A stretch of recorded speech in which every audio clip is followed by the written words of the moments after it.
Welcome back, everybody, to the Round 11 podcast. I'm your host, once again, Billy Spotz, joined by two recurring guests. Well, we've only had the two of you guys. Michael Strite is back again, and Alec Sapolin is joining me once again.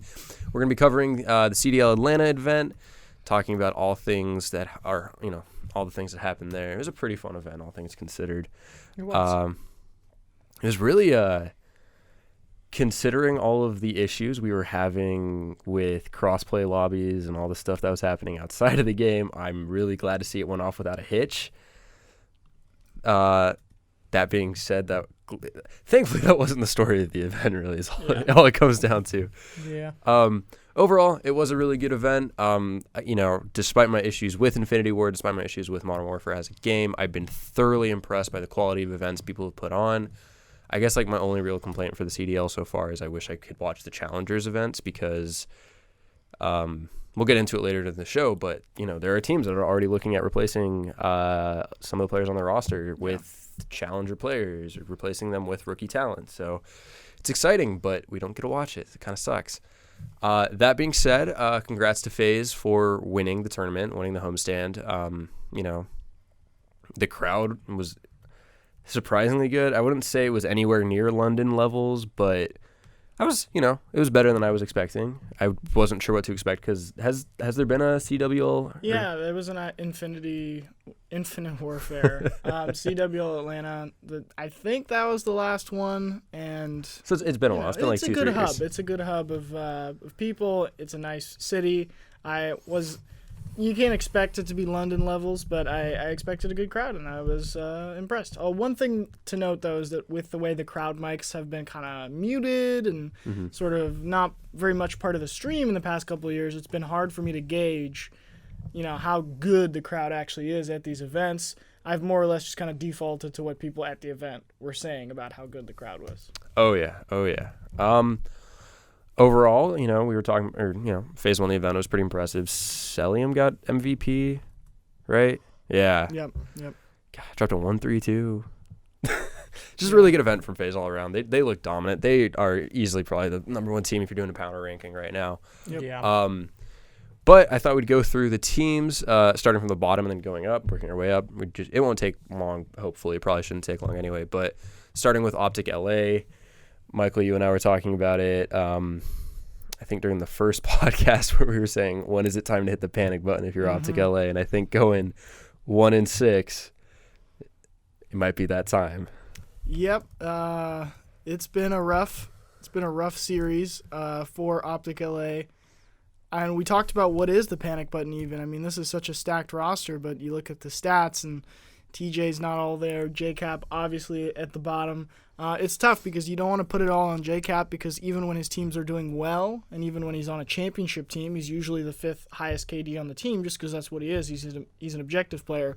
But if they are going to make a move, I think you're going to see either TJ dropped or JCap. And it's also fascinating from my perspective that teams aren't very readily making substitutions per se, that they have people under contract, but if you drop someone or if you move them out of your starting lineup, they're not like, okay, I'm on the bench, but I'm going to come back or I'm going to work to get better. It's more like, I've been dropped and you need to trade me now. That's a lot of what Call of Duty players' mindsets are. They're so insanely prideful. Yeah. I've always loved COD, but I've always said that, in League, when you have benchings, right? League is my second baby, but watching a league player get benched, it's I can make my way back because I know who I am. And COD players are if you're benching me, I'm gone. Yeah, they're okay, well, I've been dropped, guys. I'm contacting all these other teams. You better trade me. As opposed to, these teams, they can't necessarily have an actual 7, 8, 9 player roster that they can sort of look at every tournament, every event. They were going to make a couple substitutions here, if they want to. It's kind of like they're stuck with a 5-man roster, and if they want to make a change, that means that all of a sudden this guy who signed a contract for the whole season is dead weight, and they got to do something about him. And you see that with Enable. That was the first real roster change. You did see with the Ultra, they moved in, I think it was Ultra, right? The team they moved Metals out and they brought in Bans. Yeah, and that was one example where they both were okay, sure, and now we're talking about Metals maybe coming back. But Enable was the first example of a player that got benched and is saying, I need to be on a different team now. And it's a weird situation because for Optic, because I want to circle back to this, Optic, they got players that were all prized players last year. Oh yeah. I mean, this roster continues to be stacked, and I think they're stacked to the point where they're not going to make any changes before LA, especially the homestand. I think they're going to keep that together one more run, but then I'm definitely hitting the panic button if they can't win a single series in LA. But we can break down specifically how bad it was and how rough of an 0-2 it was. Yeah, I've and admittedly this just started coming out today. If you follow the CDL Intel account on Twitter, they're tweeting out about it. Gorillas was looking to pick up 2 players I haven't actually heard of before. I don't know if it's Mac Melt or Mac and Vivid. They're looking to bring those 2 in. It looks like Lacefield is getting benched, dropped, which after London I'm not terribly surprised about. I don't know why they're waiting till. Actually, no. I guess they wanted to see if they could find any success in scrims with their roster before Los Angeles, which is very soon. They keep sneaking up on me. The events keep sneaking up on me, but no. I'm not terribly surprised to start seeing some teams start looking at making some roster changes. Optics also looking into picking up Pharaoh, who was on the. They were on 100. He was on 100 Thieves before 100 Thieves brought in Priesta and. Oh man, who am I forgetting? 100 Thieves roster last year was Kenny, Slasher, Priesta, Enable. Why can't I remember the 5th? Oh man. Oh no. I'm supposed to be good at this too. Well, stop the podcast, folks. Oh, man. We're cutting it. Pack it up. Screw it. and We're go doing home. it live. Pulling a good old Bill O'Reilly. Outside of that, I'm not terribly surprised to see 2 LA teams making changes before the Los Angeles homestand. But I'm also this is not a good sign if you're a fan of either of those teams to see them go, well, here we are heading into our homestand and we're making roster changes that probably won't succeed because we won't have enough time to scrim with these players. And so Here's a question. Yeah. Do you think Optic is going to hold off a little bit? Do you think that they're going to use that homestand as motivation, saying, hey, if you guys don't get your acts together now, there's going to be some changes? Because normally, when in terms of football and stuff, if you have a homestand, for the Browns, for example. It's a home game. If home game will always be in your favor. Yeah, I think. I don't know. What I'm about to say isn't important, but if they don't perform at home, where else would they perform?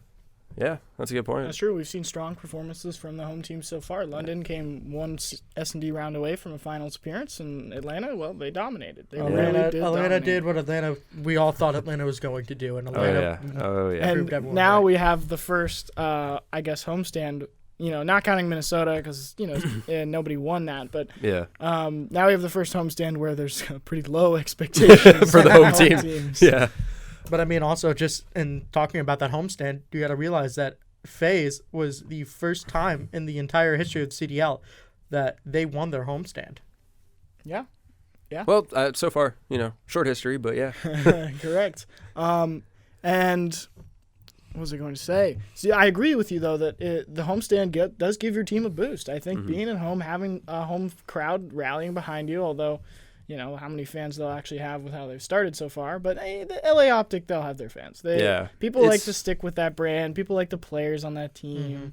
It'll be a weird situation, but they'll have a good crowd, and there should be a boost, and you expect a boost. And I agree with you that if they don't perform, then it's pretty easy to say that was it. That was your chance, especially if it's an 0-2. I think it gets into different territory if they go 1-2 and they go to a map 5, something like that. Then we can reopen the conversation. But 0-2, it's time to pull the plug on something, whether it's just trading JCap for Enable or something else with I think Enable would actually do really well on that roster too. He's played with Slasher. Yeah, he has a pedigree with Slasher and Kenny. Yeah, he's played with them last year, so they would. I'm assuming they would like him back. But at the time, that idea makes sense as a trade. JCap and Enable, 2 guys that are on not very good teams that are kind of underperforming right now. Just kind of swapping them and see what happens. Although I saw somewhere, I think it was Maven said that JCap's probably a little bit more valuable of an asset than Enable. But if they drop an egg again and go 2, then at this point it's just It's going to be a problem. That's a good move to make. Yeah, I'm curious to see where Pharaoh fits into the roster, assuming they actually bring in Pharaoh. The other thing that I find kind of weird looking at the Los Angeles scheduling and just how they have the tournament set up. The Gorillas and Optic are in the same group. They play each other on the first series of that. That just, it feels like if you're doing a homestand for both teams, you want them to be in a separate group. You know, like that way you just increase the chances of them meeting in finals, which, you know, maybe you get into the argument if that's a little bit of home cooking or whatever, but fundamentally I don't agree with having them in the same group, especially playing in the first series. You know what? I kind of like that though, because it adds a little bit of excitement to it. You have, in terms of basketball, I mean, and it's a lot of high stakes. Yeah, Lakers, Clippers. You have, you know, I'm trying to think. You have, I mean, you also have the Warriors as well. But in terms of actually being in Los Angeles, you have Lakers, Clippers. So that's kind of what my mind reverberates to when I hear the 2 Los Angeles teams. And I mean, it also could be very high stakes here too, because you have the Gorillas and Optic. Those are 2, you know, of the caliber teams that they have in LA. Not to say that there aren't any other caliber teams in California, but I mean, in the LA area, those 2 are what you hear. Those are the COD teams, yeah. Those are what you hear. And while we can argue on what team has the supremacy between the Lakers and Clippers, you can also say what team has the supremacy between Optic and the Gorillas. Yeah, I know the Overwatch League has hyped up the Battle for LA. Every time that happens, they got a little trophy, I think, that they send back and forth between them. I love like individual matchup trophies so much. Yeah, like, those are great. Like, I mean, it brings back the college football vibe. Yeah, too, exactly. So much college football. Despite how much I hate UW, the Apple Cup is super cool. Yeah. You have Minnesota and Wisconsin. Those rivals are just so cool. Those creative Michigan State. Yeah, exactly. You literally just have to think of an idea for a trophy, and then just all it's it exists, and you pass it back and forth with whoever wins. So give us a Civil War trophy. I'm in the middle. Yeah, exactly. I'm in the middle of this as well. I mean, the part that I want to bring up is the fact that originally this was supposed to be sort of random groupings. Random first-round matchups, random groupings, and you need a sense of randomness because you can't have a team fall to the bottom of the rankings and then they have to play a number 1 team every week. If you have a seeding, you're in trouble. You don't want to be playing a top team every week just because you're bad in the standings. You want to have a chance to sort of crawl out.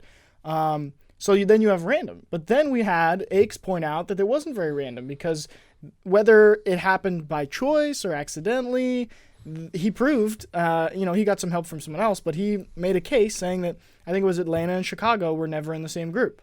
Yeah. And they were very set up to like meet in the finals as much as possible. Oh, yeah. And he pointed out that, hey, I don't know how random this is if you guys are somehow coincidentally never going to be in the same group. Oh, yeah. So now, if it's random, sure, whatever. You know, that's just bad luck of the draw, but it's also kind of a lucky thing because, cool, they get to play each other, and you know they're going to play each other at least once. But we do get to criticize it if we have this weird cloud of doubt about whether that was an intentional choice to make the LA teams play right off the bat, which to me it sounds like an intentional choice. And I don't know what their communication is about it, what their stance is on it, but it is an intentional choice is what I'm going with, and I don't know how I feel about it. I'm excited to watch them play. To be fair, I don't think they... it's probably the 2... It might be the only chance they have to play with without both not being very good. Yeah, it's... The odds of... we're not talking about Vegas odds specifically here, but the odds of both of them making it out of their groups are slim. Plus 800 if that. Plus 800 the odds at least. Both of them getting 2 wins. Yes. So here's one more question that I have regarding Optic. Yeah. I'm just looking at their rosters and stuff. Do you think they should switch up the kind of play styles they have? Because they have a lot of AR Slayers and only 1 SMG. Yeah, I think they should run a little bit differently in terms of who they have and what loadouts they run. Yeah, Dashy, actually, I think it was Monday or something. He tweeted out, like, he was, like, going live on his stream, and he just wrote sub Dashy. And so that means one of 2 things, right? Like, he's either being subbed out or he's picking up a sub role, which I think is actually a really good idea for Dashy because Dashy in Black Ops 4 was one of the most aggressive players I've watched, right? Yeah. And he was running the Maddox, so he was running that kind of weird SMG AR hybrid. I know which one you're talking about. He was the flex on that. Yeah, yeah. Mm-hmm. So, and with the MP5, being the SMG it is, it's probably the best SMG we've seen in COD since the ASM1 in Modern Warfare. Yeah. I think that's really good, right? Dashy should be one of your franchise players. Dashy should be one of the guys you try to build your brand upon. Like I think they actually have 3 really solid personalities to like build this new optic on. You know, that being Slasher, Kenny, and Dashy. And I think if Dashy is one of your best players, Dashy already has like a really solid fan base from his time in the older optics. I think Dashy is without a doubt the franchise player on this team. You Slasher as well, but Dashy and Slasher are 2 guys that, as far as roster changes, I think are untouchable right now. Oh yeah. I'm going to bring up the KDs from the last event for them as well. Dashy the only one at positive with a 1.08. Slasher was at 0.88. JCap and Kenny both struggling at 0.81, and TJ having a rough event at the 0.75. And the fact of the matter is, I think Dashy, whether it's in the AR role or with that MP5, is going to be, I think, at the top of this team, and you just expect that he's going to be frying. He's a great player. Slasher, maybe when you slide him to AR and you let him embrace sort of a main AR role, his stats pick up and he starts to be an anchor for this team. But where's the rest of the slaying come from? I think you're relying on TJ or Kenny to go off. You're relying on one of those 2 to be frying, for an event, or at least taking turns frying between maps. And the way it looks right now, they're both having slow starts to the year, and it might not be their game, and you might just have to be dropping one of them. And I don't like I think the JCap hate train was coming from the previous event with Optic, which had a pretty small sample size. He wasn't too bad this event, and it also comes down to team chemistry, whether it's him, souring the team chemistry, or whether it's TJ or what. They know internally, I think, who's going to get on the chopping block first. Yeah. And just to compare in the roles that they had, you look at the champions of last weekend at the NFAs. You have 2 SMGs, 2 ARs in a regular player. Flex, yeah. The flex. That's what I mean. Just has them listed as a... As player. Yeah, it has That's him listed weird. as player. Yeah. I'm guessing that's flex. I would assume that's flex, because... You can do it all. Yeah. Yeah. Well, normally I think Priest is a flex, too. Or not Priest, Celium is a flex. We'll talk about that later, but Celium... Celium and Major Maniac were both AR slayers. Ebezi and Simp. Simp. Simp. So good. I just love the name. Simp. No. Ebezi and Simp were both SMGs. Yeah. So just having that flexibility, in my opinion, could bring a little bit more. Rules. Yeah. Rules in COD currently aren't as strict as they were. I think the only time I feel like the only players that you really see only rocking ARs are the players who are strictly AR players. I feel like you see subs pulling out M4s or whatever. AR is really good because COD in its current form is very favored for the AR. I feel like the AR is the one that you constantly see dropping the 1.4s, the 1.3s, always dropping 30 to 40 kills. So I've seen a couple of 100 kills before. Yeah, in pubs, ARs are usually the guns that are dominant. No, shipment. Oh, well, shipment. Yeah, it's shipment. There's a difference. Shipment's just a hellhole. Moving on from Optic, we did have Toronto play this weekend as well. I was actually Toronto. I don't want to say they impressed me, but Toronto was definitely one of the teams that I was like, oh, they're also not performing well. How good are they? And you come out of the tournament with no wins, but I feel like you take Huntsman to 5 games. Yeah. Who else did they play? They lost Paris. to Paris 3-1, so they had a not so special match against Paris. But that first series pushing Huntsman to Game 5. That's they were there.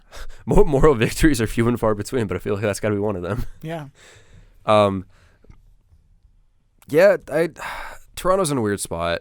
I think the Bance substitution has kind of proven to pay off. I think Bance has been really good for them. He's not great in domination. To be fair, neither were Classic and Looney this weekend, but Toronto's weird. I don't know how to get a read on them just yet. They also have all these different players they could sub in. Give me my boy Kleenex, please. I just want to see him come in. He was really good. But I don't know. Toronto's tissue with an issue. The tissue with an issue. I'm just gonna refer to him from that. That's just too good. That's too good. The name is too good. The way it's clean and the capital X is just so cool. I love it. That's amazing. Yeah. I don't really know. The name is clean except when he's on the field. When he's in the game. He's dirty. Then he's the tissue with the issue. Yeah. I don't know. Toronto. Did you see what I did there? Clean, yeah. No. I got you. Toronto's in a weird spot. I can't really read into them that much. Mm-hmm. I don't think they're bad. I just think they're not getting points, so they're not finding success. But I don't want to say they're bad. Yeah, it's weird. Yeah.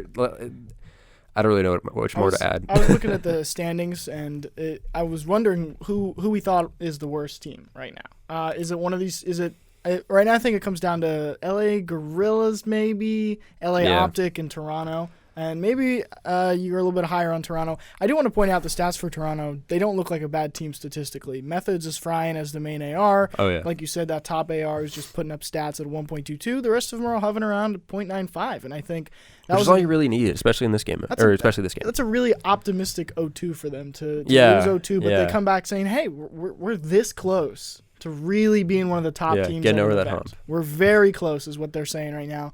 And it'll be interesting to see whenever they come back what kind of damage they can do. But, yeah, so Toronto not there. For me, I think LA Optic right now is probably the worst team in the league. Yeah, I don't really know what else you can really say there. They haven't been impressive. I mean, they looked good. Who did they play week 1? I'm already drawing a blank on who they played week 1. They played Florida. It was Florida that they beat.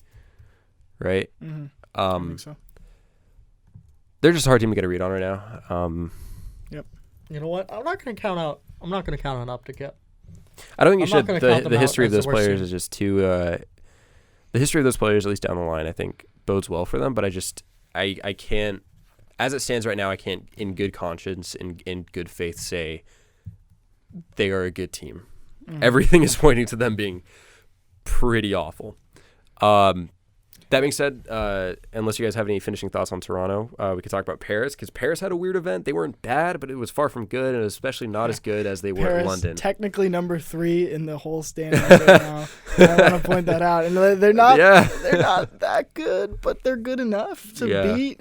They're in a weird spot. I think they're not in a place where I can feel confident about them winning an event. Oh, yeah. At least until they get to Paris, then we can have a different conversation. But going into the next few events, I don't think they have what it takes to win one right now, so they'd have to surprise me. But at the same time, I think they're good enough to beat anyone if they have a click. If they have they got the players, and we've seen them push teams to the limit.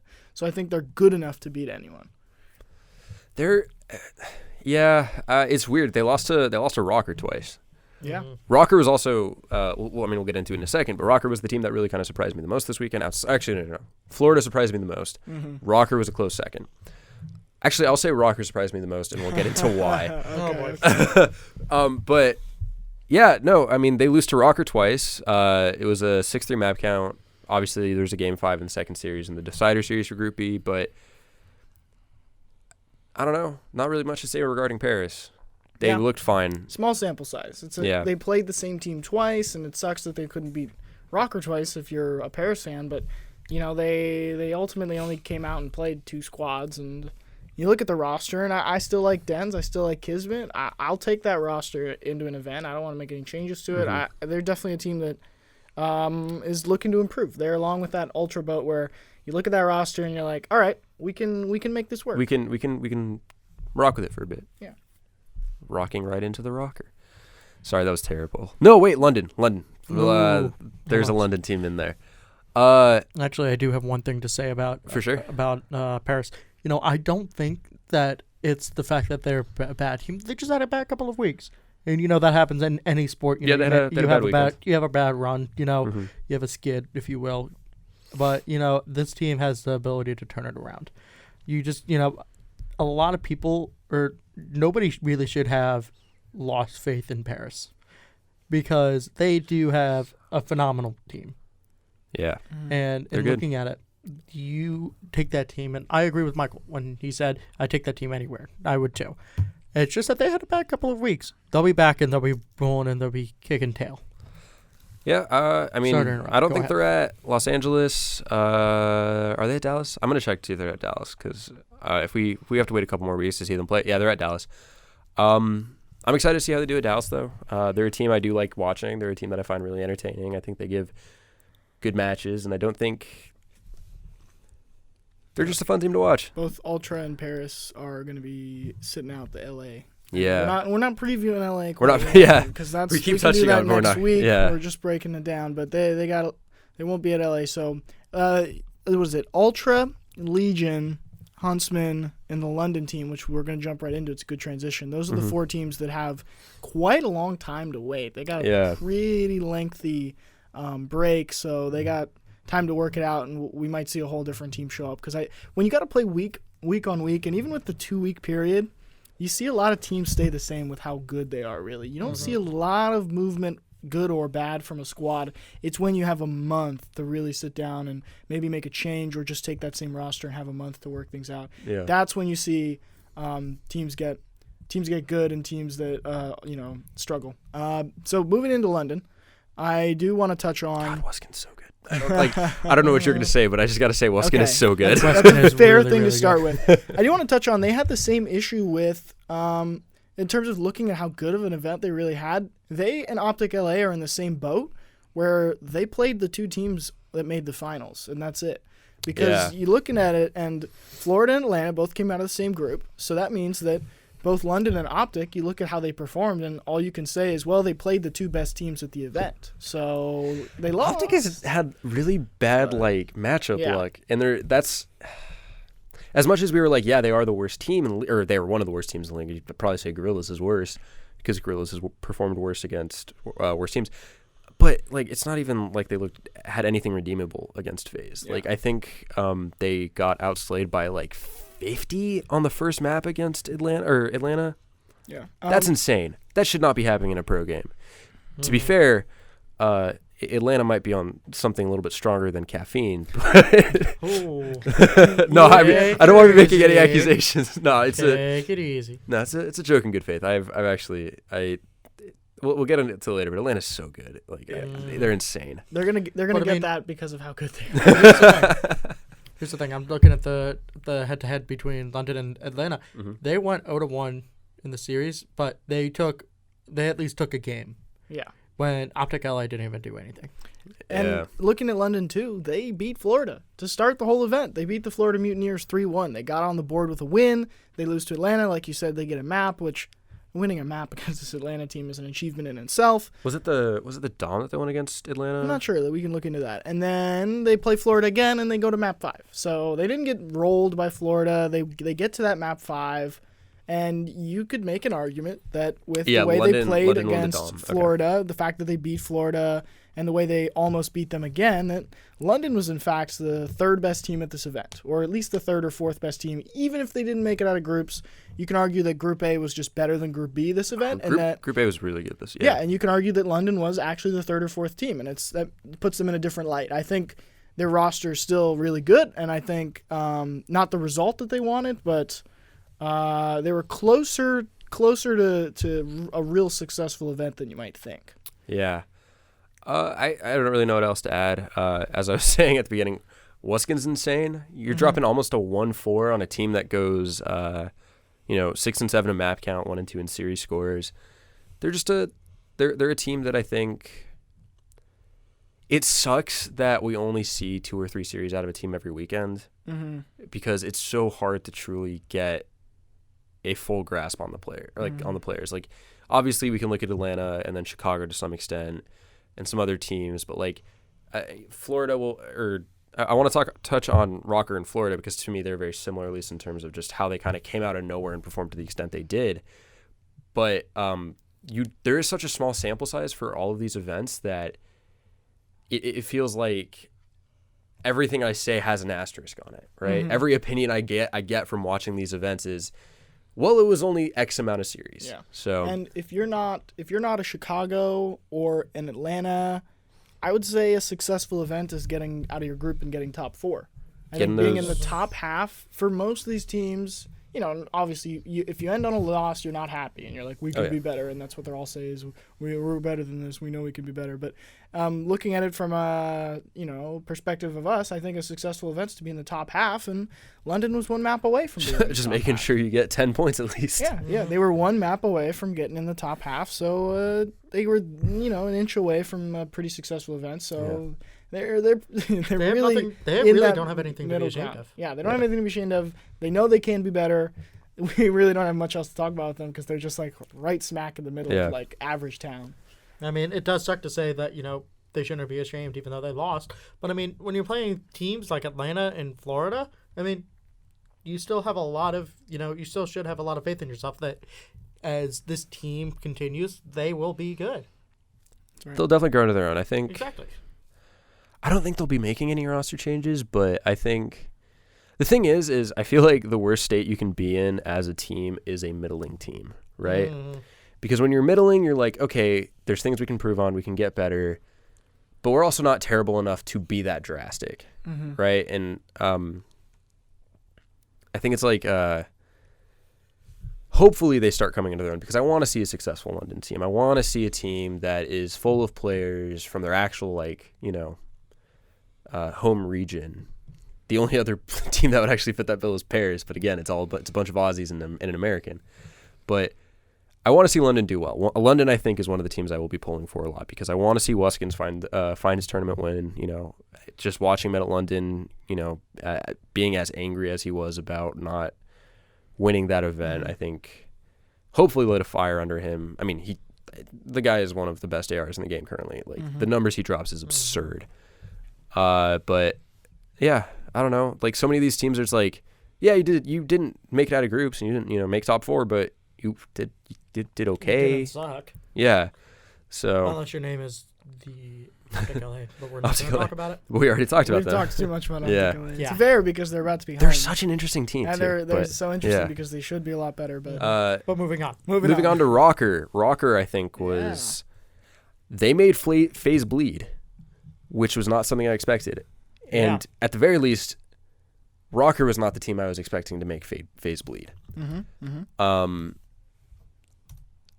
Maybe I just have a poor read on Rocker as a whole, but going into groups, they beat Paris like we mentioned earlier. They lost to Chicago 3-1, and then they beat Paris again 3-2. That's not a you were the second best team by default. Paris is a good team. Losing to Chicago isn't a bad thing, right? So, for me, the biggest thing for this weekend coming out of, or the biggest thing to come out of Minnesota, or the biggest thing I could take away from Minnesota this weekend is the fact that how good are they? Yeah. And again, and that comes down to the fact that we have such a small sample size of games, but you have to give, I can't, use that as I can't give him credit for, or no, God, I think we can be, as much as we want to say, well, we don't know, we can also have some conviction and try to make some bold predictions. And I think this is a great opportunity to specifically look at the Rocker. They had a good event. They pushed FaZe to Game 5. Which way are they going from here? Are they going upwards or downwards? Will the next few events see the Minnesota Rocker topple one of those top 2 teams, or at the very least get to a finals? Or is it going to be, this was like middling? They hit a hot streak. That was their hot streak, and they're going to be in groups, and they might get out of groups 1 or 2 times, but it's not going to be like, I think in the near future, maybe let's say their next 3 or 4 events that they're actually attending, will there be a finals appearance from the Rocker? I mean, I think their best shot is Los Angeles, but I don't want to touch on that before we get into next week. Anyway. I will say, while they did push Atlanta to 5 games, they also pushed Chicago to 4, which, Chicago was number 1 in London. So they went to, in theory, they just beat, or they at least took 1 map from the 2 champions from back-to-back weeks. That's right. And my question is, are you buying or are you selling Minnesota stock? I'm buying. I'm buying Minnesota stock. I'm selling. There we go. That's all right. All right. You think they just hit a hot streak? Or? I look at this team and I think this was a good weekend for them, but I don't think they have what it takes and to come back and be better. I think this was just a good weekend for them. And I think moving forward, as the season drags on, as more teams come in, I wasn't convinced that this team has what it takes to beat Atlanta or Chicago, which is surprising because they just went to Game 5. But I think that was their chance. I think that was it. Whenever the next time they play these teams are, it's just not there. And you got to remember, too, that going to a Game 5 is an achievement, but sometimes you get to sometimes you watch a 5-map series and it's still clear that one team was better than the other. Yeah, and I think that was, it's that was like really the case you made them bleed. That's all they did. Is they made Atlanta bleed, but Atlanta just destroyed them still. It's you can get into a situation where you get to the end of a series and you could be saying, oh man, those two teams were so close, like either team could have won that, but then you could be like, well, that went to 5 maps, but we kind of saw one team was better than the other there. So it could be both ways, and I think that unless they get some lucky breaks with how brackets work out and catch another hot streak, I think it's going to be a little while before we're talking about Minnesota as like a top team. I think if they are going to, oh my god, I didn't realize the discrepancy in their KDs.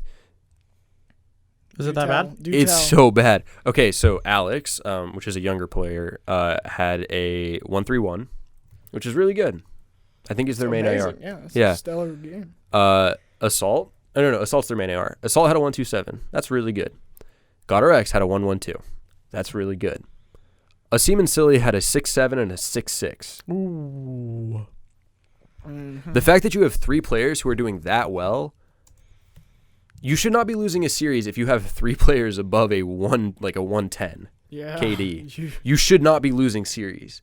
And obviously, like there is the thing where it's like, oh, they're not actually like getting that many kills, and then you like break, or like I think in the hard point, they weren't actually terribly negative. It was like a 20 to 23 kills and deaths, or no, 20 to 25 and then 23 to 33. Like that's not a terrible scoreline, but a .67 is not how you want to come out of this weekend. Yeah, and we can dive in specifically to try to get a look at for Minnesota. What was the issue there with? Let's see, whether it was hardpoint. Hardpoint Silly's there to .86. ASIM is up to .94. So they were a pretty good hardpoint team. I just think it was the DOM. They had that locked down. And if you're just a bad DOM team, which let's see, maybe they still Atlanta isn't even DOM. The thing is Atlanta is definitely not a good DOM team. That like anytime they've dropped a map, it's usually been the DOM. Silly and ASIM are both at .8 for DOM, so not a good time for them. But GodRX was at a 1.44, and so you could say that's one of their weaker modes, but they're fine and dandy there. Like if that's one of your weaker modes, then you go work on it, you get better. And then S&D, where are we at for S&D, KD? S&D, they're all good. Look at that. I mean, really, if you just looked at S&D, I was actually just looking at the FaZe series. I just blinked on their full event KD. Whoops. If you just look at the S&D and Hardpoint, I think you look at this team and you're like, oh, they're all playing well. They're looking good. They patch up DOM and they're in the finals, which is counter to what I was saying about them because I don't think they're going to do that. But I think this, you don't want to. Getting stomped by FaZe is not something you want to overreact to for any team as far as individual performances. Yeah. Okay, Michael, you said that you were selling Minnesota. Yes. What will it take for you to buy? That's a good question. That is a good point.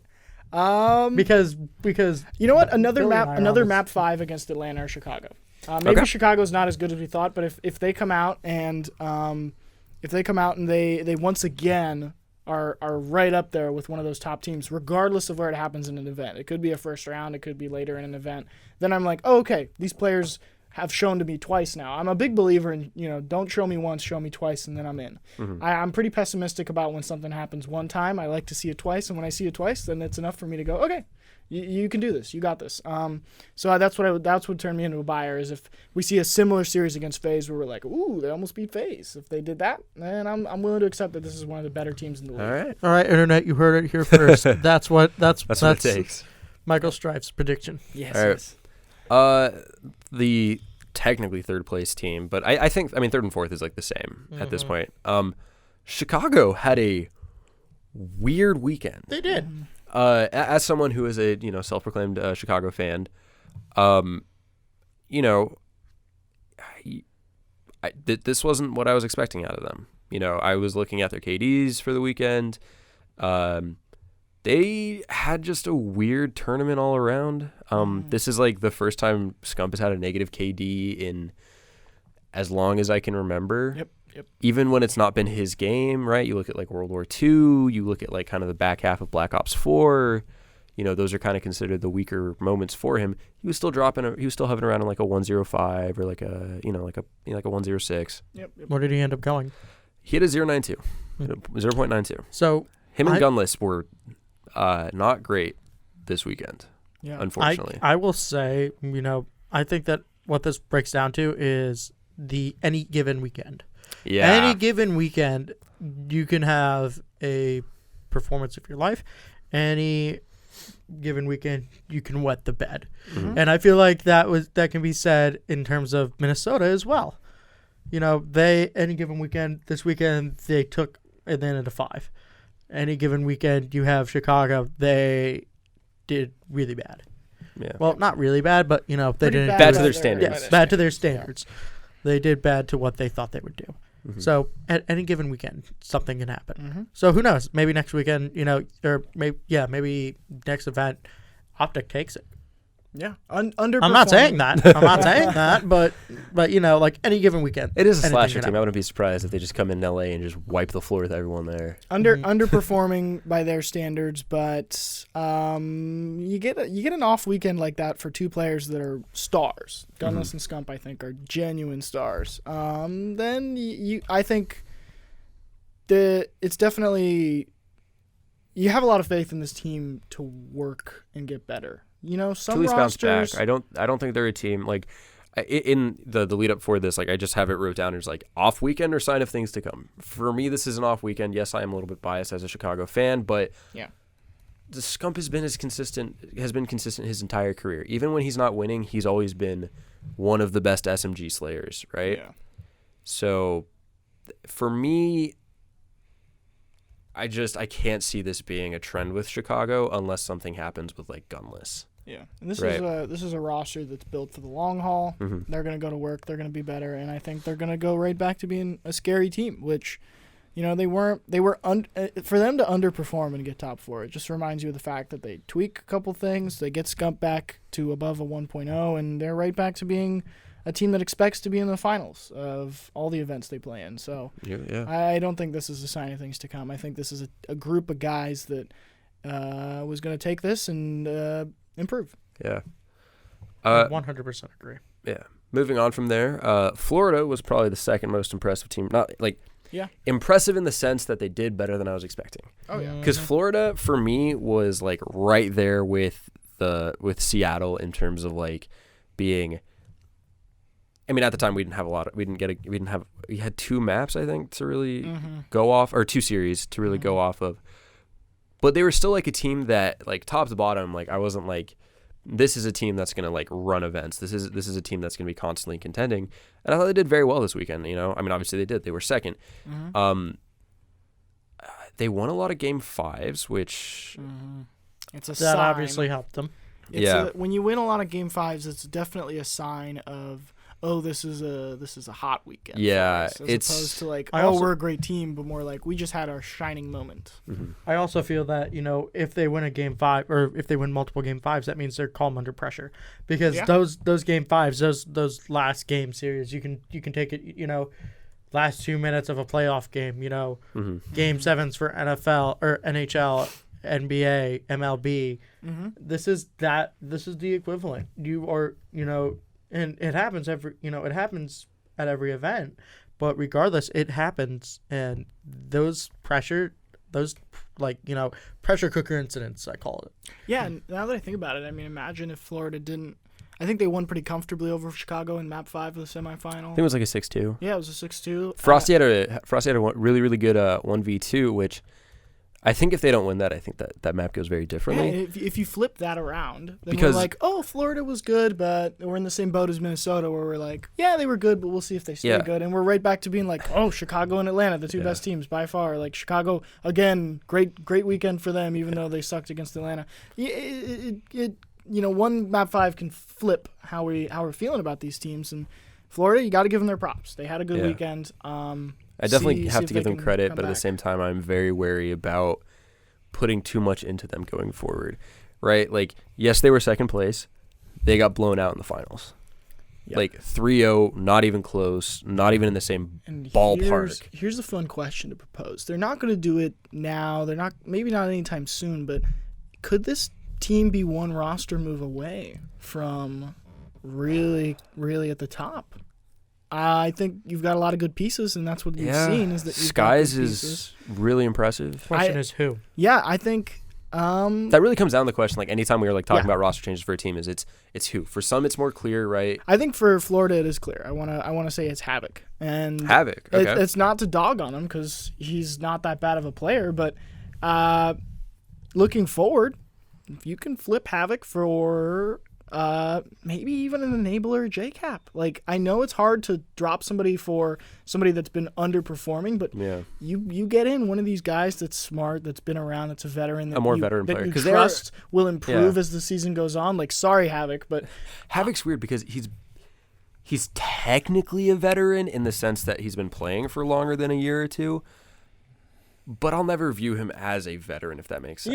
Yeah, and I look at it this way. If you're sitting in your GM chair and you're the GM of the Florida Mutineers, are you saying, okay, this roster's going to win me a homestand. They're going to win a chip, Or are you saying, what's the move I'm going to make that's going to win this team a championship? And I'm looking at Havoc for somebody out there as my move that I can make that put this team over the top. And I'm not looking at this team of guys and saying, I'm ready to ride it out and see if they can win one because I don't feel that confident. Yeah.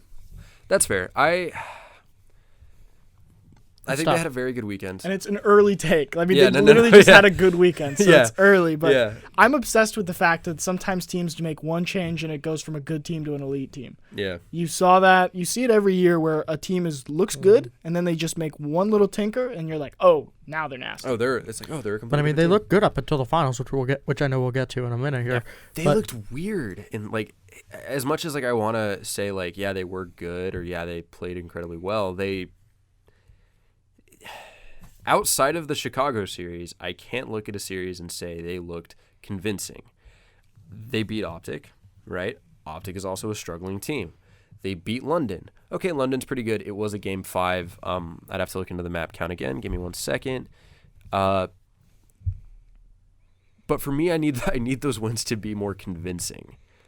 Yeah. And that's why I definitely agree with Michael in terms of they're not a team that I'm willing to, jump on board with just yet, right? Like, they got blown out by London, and actually both their losses. Like, they got 6-1 on Arklov Peak. They got they lost by 80 points on Hackney Yard. Ironically, those are both their picks. But they're a team that I think is going to stay really volatile, barring a change. And I think you're right. Havoc has never been a very consistent player. And I think if Havoc is the one you look to replace, maybe even look to replace with Pristini if that's the route they decide to go down to. I don't think they will, though. Pristini, I think you hold on to Pristini just because of the potential draw he has as a player. I agree. We'll revisit this. They've played 2 events. They're going to be at LA. Yeah. It's something to revisit based on how well they do in LA and individual performances. I mean, also they also have played 2 events. Yep. That's the thing. So it takes time for teams to gel. It takes, there could be, a buffer period, if you will, where teams don't actually click until 3rd week.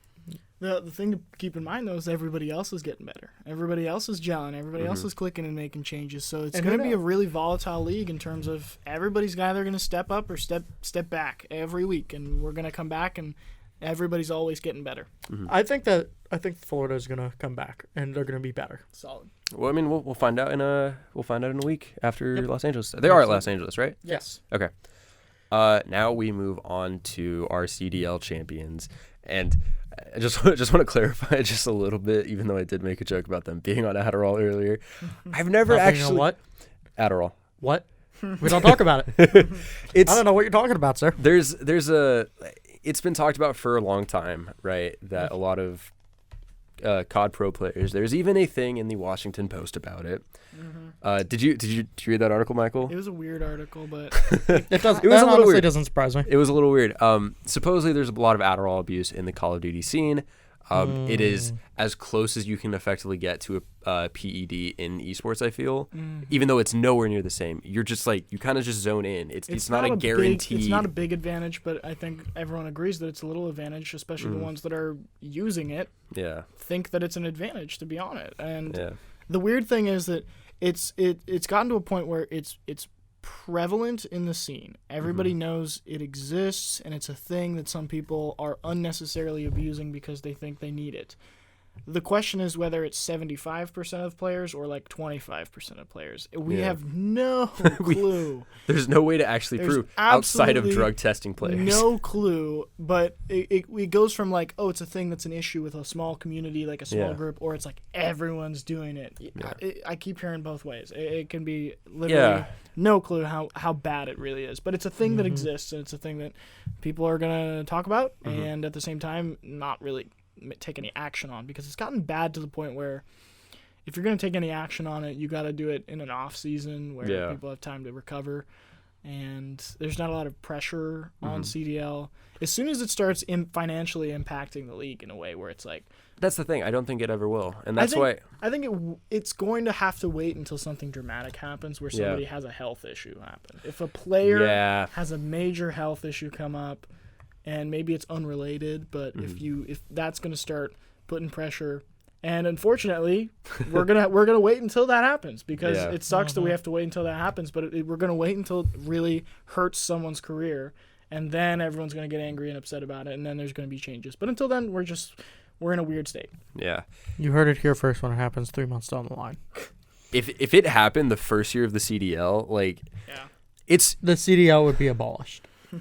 I don't think it would be abolished. There's too much money in it right now. Like, I think there's nearly $300 million from the team buy-ins. You have another $80 million from half of the YouTube exclusive streaming rights deal, right? There is so much money in the league right now that I think it is guaranteed to last another couple years at the very least. Yeah. I mean, we're kind of seeing it in the Overwatch League right now, right? Where like season 3 is the make or break season for them. Yeah.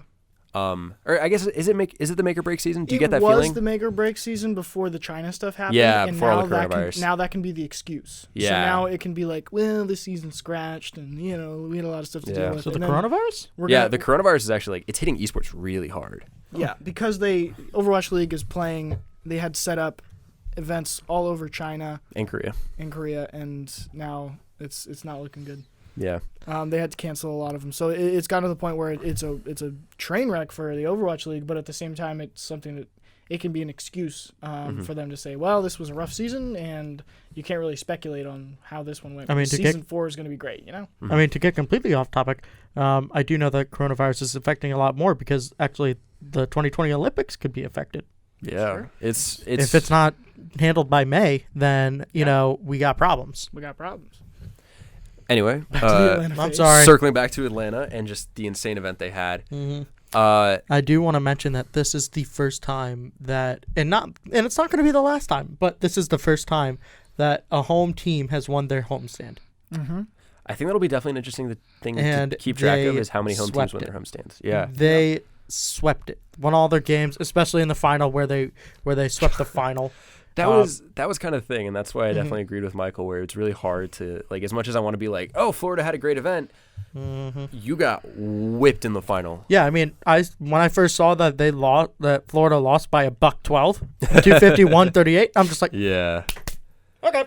All right, yeah, cool. That's how it's going. I was watching that map 1, and when it ended, I was like, okay, I'm gonna go get food now. Yeah, that was pretty much the exact thing. I'm gonna go get another beverage. But no, I mean, Gunrunner, it kind of got interesting. It did get a little interesting. Yeah, it got a little close. Like the 6-4 is definitely pretty good, and an 11-point dom. But I feel like regardless of how close it was, like you give up that first map to that with that discrepancy, I don't care how good you are. You're not beating FaZe. You're in a slide. Yeah. Yep. I don't know. I don't really know what I can say about FaZe. They're the best. They're the best team. All you can say by far. Is they're disgusting. They're the best. Yeah. Simp and Abezi. Simp and Abezi are insane. Simp and Abezi are insane, and neither of them got the MVP. Celium got the MVP. Celium did? Why? Because he had a 132 KD. Well, he had some of. I don't remember who it was against. I'm looking on stats. No. It was the second hardpoint against Minnesota, I think. And Celium just was running like it was one of the craziest individual performances I had seen from a player in a long time. It reminded me of that really famous clip from Scump in Black Ops 2 where he's getting cross-map kills with a scorpion. That's one of those that was one of the first clips that actually got me into COD, right? Because I was like, you can do that with a scorpion? Because I was like 12 or 13 at the time, and I was playing Black Ops 2, and I was like, in my head at the time, I was like, oh, the scorpion's only really good if you're running like a laser, like small maps, and you're hip firing with it. And I was seeing this guy just pop heads like it was like he was using an AR. You can pop heads with anything if you practice enough. If you're good enough. But I mean, there's a huge difference between being Scump good and being me good. Oh yeah. I mean, there was a. Sorry to interrupt you. There was a array of different things you saw from FaZe. I mean, Major Maniac, his AKD was a .71. That is a little concerning from the champions, but everyone else was still up. FaZe. They dropped 4 maps total. Oh, absolutely. I mean, 102 from Celium, 129 from Prestia, 157 from Simp. and 132 from Abezi. Oh, this is final. This is final. Final. Simp had a weird event. He wasn't as outright dominant as we were expecting him to be. Like, he was obviously fantastic in the finals. Oh yeah, but there's a reason Celium won MVP, and I definitely don't think. I think it's a question. Abezi and Simp still laid down MVP-worthy performances. That's a concern for all the other teams. The two of them both laid down MVP-worthy performances. FaZe was going to win the event anyway, and then you took Celium and you mixed him in there, and you're like, oh, that's why it was a stomp. They all went positive for the weekend. They were all disgusting. Yeah, and, their lowest KD was an even KD. They're going to be the favorites until they lose. That's just the fact of the matter. Yeah. And even after they lose, they're probably still going to be the favorites. It's like, it's just enough. It's just an off game. It's disgusting. And like we said, Florida wet the bed. Their highest final KD in the final, their highest AKD was a .99. Got down to a .70 from Havoc, actually. Which that's concerning because we were talking about Havoc, and I think that's a concern going into the off week before LA, where they have to look at it and they're like, "What the heck's going on? Can he rebound?" Yep. What's Florida going to rebound? We've kind of rolled over all these teams. I was thinking about this earlier, and I really think this is going to be a good question to ask. If you separate Atlanta and Chicago from the mix, because I think we would all. They're far and away the best two teams. We're all putting our chips behind them. What 2 teams out of every team in the CDL do you want to be the coach of right now? Paris and London. Paris and London. Oh wait, no, Dallas is there too. Yeah, I'll say London and Dallas. Yeah, that's. I'm gonna say Dallas and Minnesota. Solid. Okay. I like it. I'm gonna say London for sure. I want to be behind them. I want to be the coach of a team, or I want to be a coach of the team that has Wuskins on it. Yeah. Right. Because I feel like if you just find a way where you're just constantly letting Wuskins run over maps, which he's doing anyway. Oh yeah. But you find a way to utilize your other players' strengths around that. You're going to be a force to be reckoned I'm with you on that London train. For the next pick, I already said. I'm already not. It's tough. It's kind of split between Florida, Paris, or Seattle for me because Seattle we haven't seen enough of them yet. They I think they brought in Pander officially now. Yeah, and that could be a jump for them. I'm just gonna say Seattle. I'm gonna say my 2 teams that I want to be the coach of right now are London and Seattle because I love that Seattle roster and I think that change is gonna make them get better. And that's a team that I'm real happy to be in charge of those players. So London and Seattle are my 2. Let me just remind me what your picks were again. London and Dallas. London and Dallas for you, and you did London as well. No, I did Dallas and Minnesota. Yeah. Dallas and Minnesota, right. Good. So picks, we all have like shared teams and something. Yeah. See, that's why I thought it was a good question because it's great. Chicago and Atlanta are up there at the top, and then who else do you like from that whole field? Because there's so much parity. The bottom 4, like I feel like we have a top 2. Yep. We have a mid. But then those other 10 teams are just divided so weirdly because you have teams like Paris, London, Dallas, right? There's a glimpse of optimism for all those bad teams still. Yeah, because we've been saying it since the first time we did this podcast, right? Optic is probably a roster move away from maybe even maybe this is going too far, but probably challenging Atlanta and Chicago, right? I think slasher teams are too good to fail for this long. Yeah. But I think we could see LA be a statement for them. We'll get into that more next week, but it's a very interesting league. It is. We don't have enough of a sample size to really talk about it. And I've said that like 18 times this podcast. I probably said it like 40 billion times between the 4 episodes now. But it does make it really exciting because it comes down to how teams perform on any given weekend, like Alec was mentioning earlier. So it's just so fun to follow, which is as much as I hate Modern Warfare and Infinity Ward, and I can go on for hours about how much I think that game is broken fundamentally. Do it. Go ahead. Do I need to start ranting about error code platypus? Go because ahead. I will start ranting about error Go code ahead, platypus. please. Michael, don't stop him. Billy, please, go ahead. Oh, the floor man. is yours. Go ahead, please. I'm not as angry as I was last night. Go ahead. What happened last night? I think your anger is carried over. It's subsided. It's demonstrated. We don't need the words behind it. We can understand. And I think everyone watching let me have this. Let me have this. Alec wants to see me We'll rant. turn off the cameras and then you can have the therapy session. We can have that. I'm still telling you. At some point, Get on the casting couch. Yeah, at some point we need to do like a Casting couch therapy session. Yeah, I was talking 100%. to Jacob and Drew, the host of Intentionally Speaking, about doing it just on the couch right there because I think it'd be so funny. Oh, it would be. Just get everybody just like in here, just like, so what the hell? And how does that make you feel? Yeah, we'll have a hand mic over there. Okay, whatever. Well, Anyway, that's the future. These are future ideas. Outside of that, there's not really much else to talk about. I mean, outside of UO COD suffering their first loss of the season, we can't get too far into that. I don't want to get too far into that, but They'll bounce back. They'll bounce back. I'm excited to see how they do. That's all we need to say. Yeah. They'll bounce back. They played a good team. Yeah. Who did they play last night? I was there. Grand Canyon. Grand Canyon University, right. GCU. They play Cal tomorrow, and then they play a really good UT Dallas team next week. Cool. I really want to see the collegiate esports scene do well, not only because I feel it now that I'm involved in, the student broadcasting side of that. I love esports. I love esports so much. Why is that red light blinking? It means the SD card's running out, but it's not out yet. Okay, that scared me. I don't know. We'll figure it out. Maybe I'll just leave this in because it's kind of fun. Anyway. Yeah, I'm really excited to see how collegiate esports does going forward. I think most of the really good players won't ever see time in a collegiate esports scene because I feel like a lot of the players that manage to separate themselves from the pack, they do it at a young age. They do it usually younger, or they're immediately getting brought up into teams, right? Yeah. So I don't know. I would love to see collegiate esports do better, but I think the cards are kind of stacked against it in terms of